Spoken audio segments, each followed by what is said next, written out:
On the floor of Indo-Pacific reefs lies a killer almost no one can see, a fish so well camouflaged it becomes invisible, yet armed with the most potent venom of any marine animal.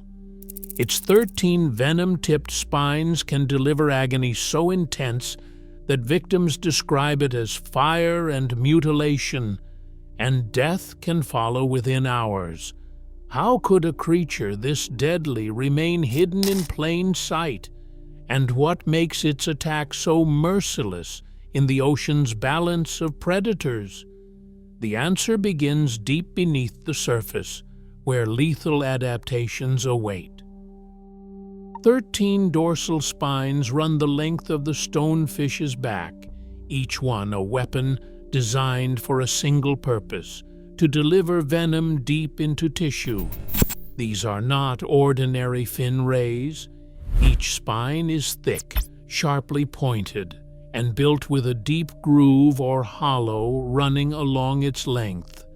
At the base of every spine, a pair of venom glands sits ready.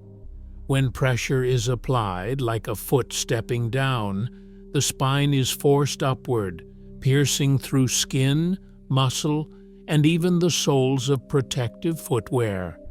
The stonefish's body compresses, squeezing the venom glands so that liquid toxin is forced up the groove and into the wound, much like a syringe.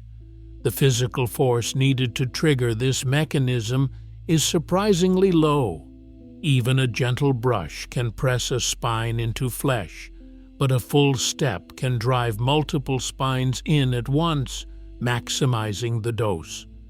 The spines themselves are strong enough to punch through thick calluses or the rubber soles of standard reef shoes, making them a hazard even for experienced divers and fishers. Once the spine penetrates, venom is delivered almost instantly. The groove acts as a channel, carrying the toxin from gland to tissue in a single, unbroken flow. This system is purely mechanical. No conscious action by the fish is needed. The stonefish does not need to move or react. The hardware is always armed, always ready. That is why accidental stings are so common in shallow Indo-Pacific waters. The threat is not just chemical, but physical, a combination of robust, needle-like spines and a glandular pump that works on contact. Understanding the spine apparatus makes the danger tangible. It is not just the venom itself, but the delivery system. 13 spines, each one a direct line from hidden predator to victim. The next layer of risk lies not in the hardware, but in the molecular assault that follows, a cascade of toxins entering the bloodstream the moment the spine breaks the surface. Venom from a stonefish is more than a simple poison. It is a molecular assault engineered for devastation. The moment venom enters the body, a wave of protein toxins, enzymes, and small molecules begins to tear through tissues. At the heart of this biochemical barrage is stonefish, a protein complex that acts like a microscopic battering ram. Stonefish assembles into ring-shaped structures that punch holes or pores directly through the membranes of blood vessels, nerves, and muscle cells. Each pore is large enough to let a flood of ions and water rush in and out, destroying the delicate balance cells need to survive. Within seconds, red blood cells burst, nerves misfire, and blood vessels begin to leak. The result is immediate explosive pain and swelling, as if the tissue is being ripped apart from within. But stonefish is only the first wave. The venom also contains enzymes like hyaluronidase that break down the scaffolding between cells and allow the toxins to spread even faster. Metalloproteinases chew through the walls of blood vessels, increasing permeability, and causing rapid bruising, blistering, and sometimes deep tissue death. C-type lectins and tissue factor inhibitors in the venom disrupt blood clotting and set off inflammation, adding to the chaos. Meanwhile, newly discovered small molecules such as GABA, choline, and O-acetylcholine interfere with nerve signals, heart rhythms, and muscle contractions. The combination leads to a cascade of symptoms. Skin turns red and swollen, pain radiates up the limb, and in severe cases, blood pressure plummets as the cardiovascular system begins to fail. This onslaught is not gradual. The molecular attack unfolds in minutes, often before help can arrive.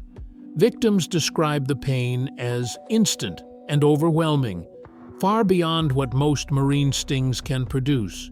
The venom's ability to break down barriers and punch holes in cells explains why even a single stonefish sting can threaten life. Every component of the venom works in concert, ensuring that the damage is rapid, systemic, and if untreated, potentially fatal. What starts as a silent step on the reef can become a race against time, driven by a chemical arsenal perfected over millions of years. On a coral reef, the stonefish disappears in plain sight. The skin is rough and knobby, covered in warts and ridges that mimic the broken texture of rubble and dead coral. The colors, muddy browns, grays, and mossy greens, match the reef floor so closely that even trained eyes struggle to pick it out. Algae and tiny marine growths cling to its skin, blurring the line between animal and rock. Over time, these epibionts build up, adding flecks of green and white that make the outline even more confusing. Camouflage is a matter of texture as much as color. Some stonefish lie partly buried in sand or rubble, using broad pectoral fins to shovel just enough substrate over their backs. Only the eyes and the tips of the dorsal spines remain exposed, peering out from a mound that looks no different from the debris around it. Stillness is the final layer of disguise. A stonefish can remain motionless for hours, sometimes days, barely twitching a fin. Even the regular movement of breathing is subtle, just a faint ripple along the gill covers. This behavioral stillness is as important as any color or texture.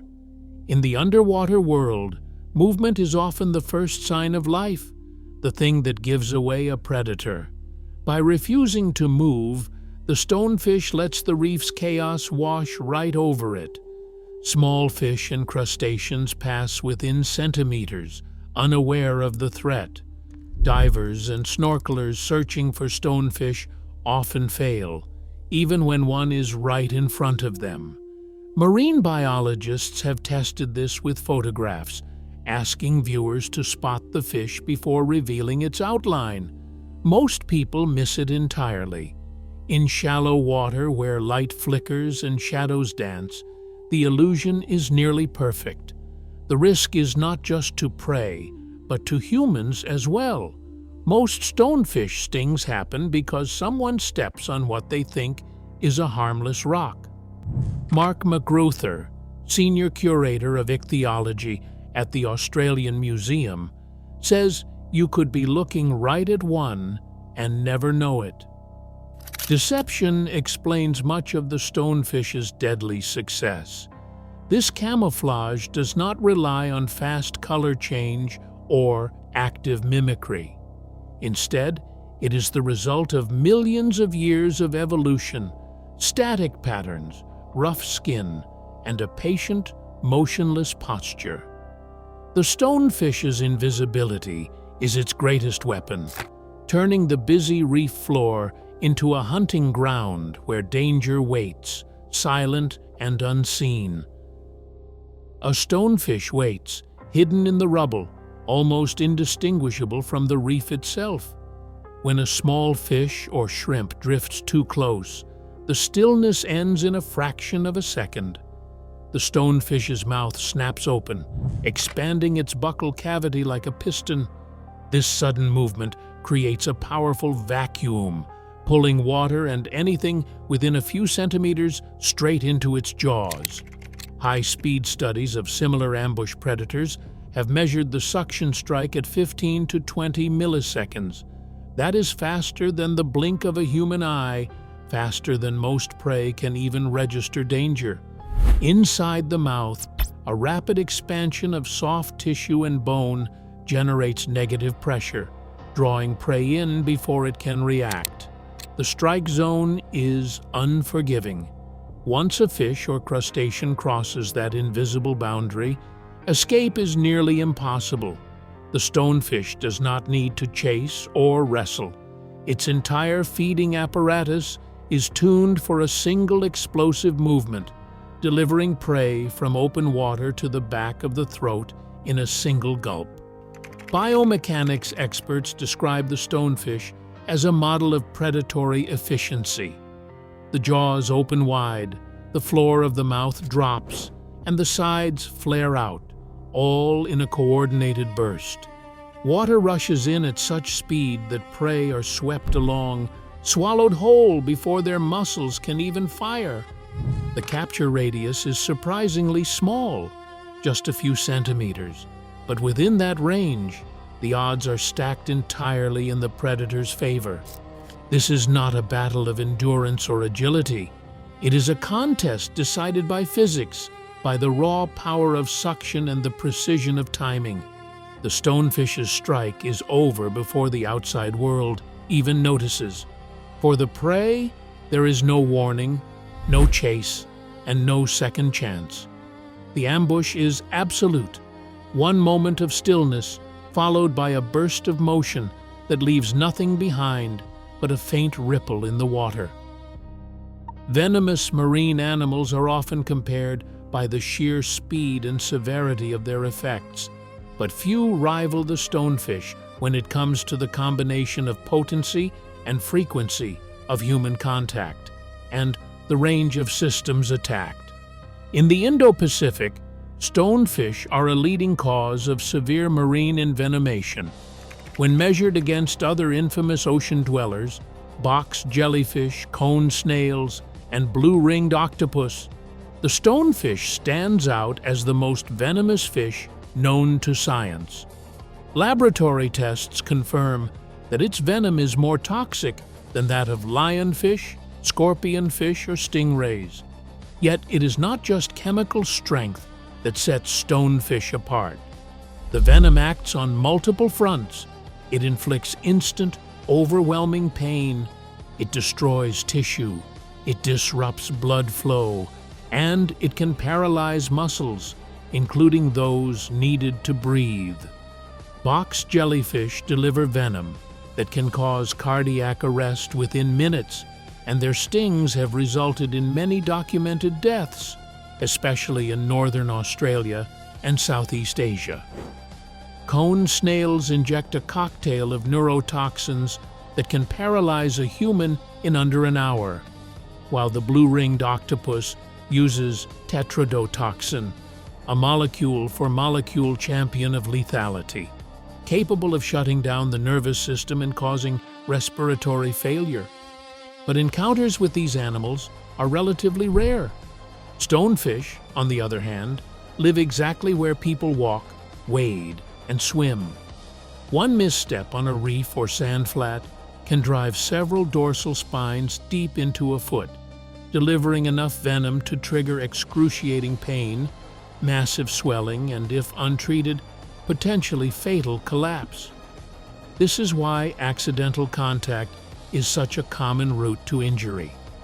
The clinical timeline is brutal. Victims report pain so intense it eclipses all other marine stings. Swelling and tissue damage spread in minutes. In severe cases, blood pressure drops, the heart falters, and breathing becomes labored. Without rapid intervention, death can occur within hours. The venom's complexity is unmatched among fish. It combines pore-forming proteins that rupture blood vessels, enzymes that dismantle tissue, and small molecules that scramble nerve and muscle functions. Professor Brian Fry, a leading venom researcher, notes that stonefish venom is unique in its ability to attack nearly every major system in the body at once. While antivenom and modern emergency care have reduced fatalities, the risk remains wherever stonefish and humans cross paths. No other fish matches the stonefish for the sheer breadth and immediacy of its threat. Its venom is less potent, dose for dose, than the deadliest jellyfish or cone snails, but the likelihood of accidental contact and the range of effects from agony to cardiovascular collapse make it the ocean's most dangerous fish. This multi-dimensional danger is what sets the stonefish apart, both in the eyes of toxinologists and in the lived experience of those unlucky enough to encounter it. A stonefish sting is a clinical emergency. It begins with agony and can end in tragedy if the response is too slow. The moment venom enters the body, pain explodes at the site, often driving victims to panic or into shock. In the Indo-Pacific, where most stings occur, the first priority is to get the victim out of the water and keep them still. Movement only speeds the spread of toxins through muscle and blood. Immediate first aid calls for immersing the injured limb in water as hot as the patient can safely tolerate, typically around 45 degrees Celsius. This is not a folk remedy. It is a proven intervention. The high temperature denatures venom proteins, blunting their destructive power and providing real relief. Many victims describe the pain dropping from unbearable to manageable within minutes of immersion, though the wound often remains swollen and angry. But hot water alone is not a cure. In severe cases, marked by rapid swelling, spreading numbness, or signs of cardiovascular collapse, hospital care becomes urgent. The window for antivenom is narrow. The sooner it is given, the more effectively it can bind free toxins in the bloodstream.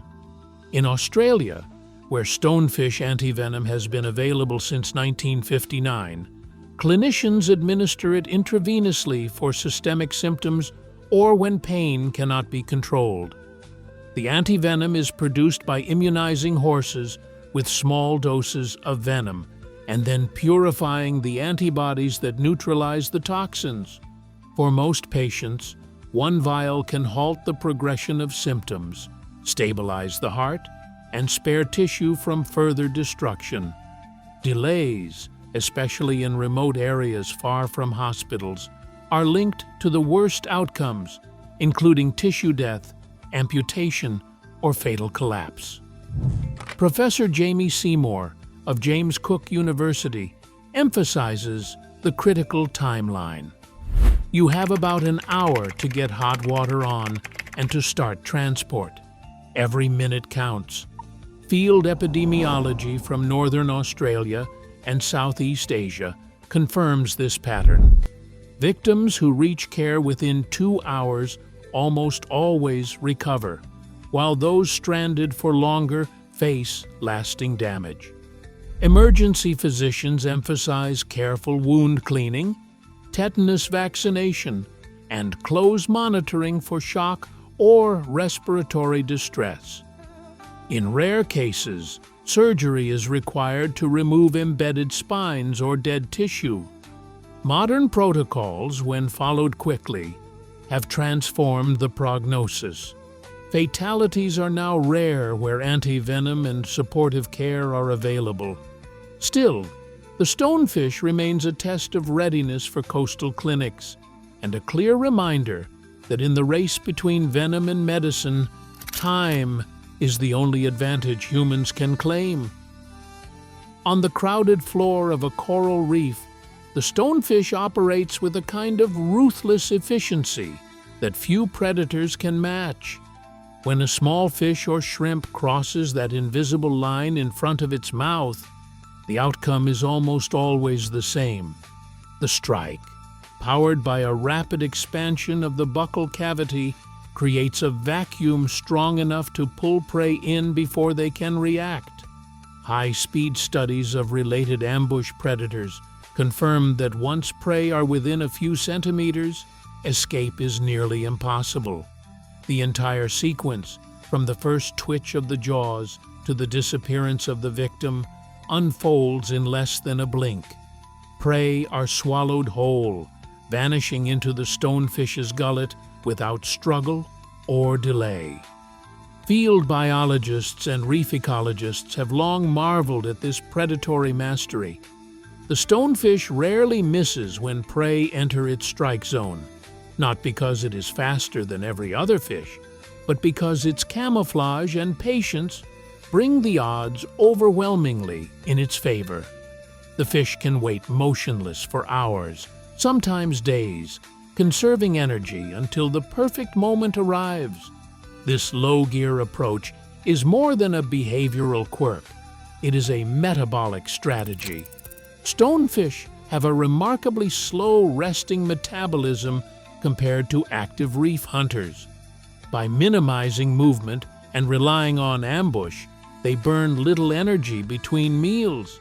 This allows them to endure long periods without food, an advantage in the unpredictable world of the reef, where prey might be abundant one week and scarce the next. Aquarists and field researchers report that stonefish and similar ambush predators can go weeks between successful hunts. During these fasts, the fish show little sign of distress, simply waiting for conditions to change. Laboratory studies have even found that periods of starvation can alter venom production, a physiological adaptation that hints at how these animals manage the feast or famine cycles of their environment. For the stonefish, patience is not just a virtue, it is a survival tactic. By combining perfect camouflage, explosive predatory power, and a metabolism tuned for endurance, the stonefish has carved out a niche as one of the reef's most effective hunters. Its evolutionary toolkit is not about speed or stamina, but about waiting, striking, and surviving on the edge of invisibility. Today, the stonefish's venom is being studied for breakthrough medical treatments, even as its threat to divers remains real in Indo-Pacific waters. Its perfect camouflage and lethal spines remind us how evolution's deadliest designs often go unseen. In a world where curiosity meets caution, the line between danger and discovery grows thinner every day. Stay curious and stay alert.